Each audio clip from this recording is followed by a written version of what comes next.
ബാബു, പിന്നെ നമ്മൾ ഈ ഫിനിഷിംഗ് സ്കൂൾ എന്ന് പറഞ്ഞിട്ട് ബ്രാൻഡ് ചെയ്യാൻ എന്താണ് കാരണം?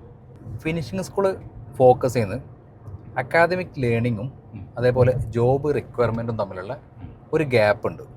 അങ്ങനെ പറഞ്ഞാൽ ഇപ്പോൾ ഒരാളൊരു കോഴ്സ് പഠിച്ചിട്ട് ഇറങ്ങുന്ന സമയത്ത് മിക്കവാറും കോഴ്സ് കഴിഞ്ഞിട്ട് അവരാരെങ്കിലും കൂടെ ഒന്ന് അല്ലെങ്കിൽ ഇൻറ്റേൺഷിപ്പ് എടുത്തിട്ടോ അല്ലെങ്കിൽ ആ ഫീൽഡിൽ പ്രൊഫഷണലായിട്ട് ഒരാളെ കൂടെ അസിസ്റ്റൻ്റ് ആയിട്ട് പോയിട്ടോ വേണം ഫീൽഡിലേക്ക് ഇറങ്ങാൻ. അതെ അതെ അതെ. പക്ഷേ ഒരു ഫിനിഷിംഗ് സ്കൂൾ പ്രൊഡക്റ്റ് ആണെങ്കിൽ നമ്മളിവരെ പക്ക പ്രൊഫഷണൽ ആക്കിയിട്ട് അവർക്ക് പിന്നെ വേറൊരാളെ കൂടെ അസിസ്റ്റൻ്റായി പോകേണ്ട കാര്യങ്ങളൊന്നും ഉണ്ടാവില്ല.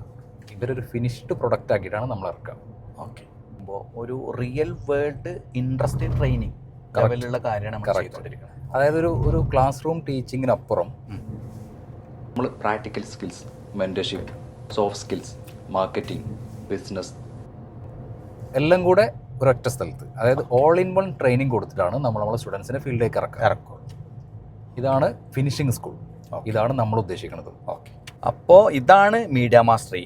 ഫോട്ടോഗ്രാഫി, സിനിമോട്ടോഗ്രാഫി, എഡിറ്റിങ്, ഡിസൈനിങ് ഇതൊക്കെ പഠിക്കാൻ താല്പര്യമുള്ള കുട്ടികളൊന്ന് വെയിറ്റ് ചെയ്തോ. നമ്മുടെ അഡ്മിഷൻ ഉടനെ ആരംഭിക്കും.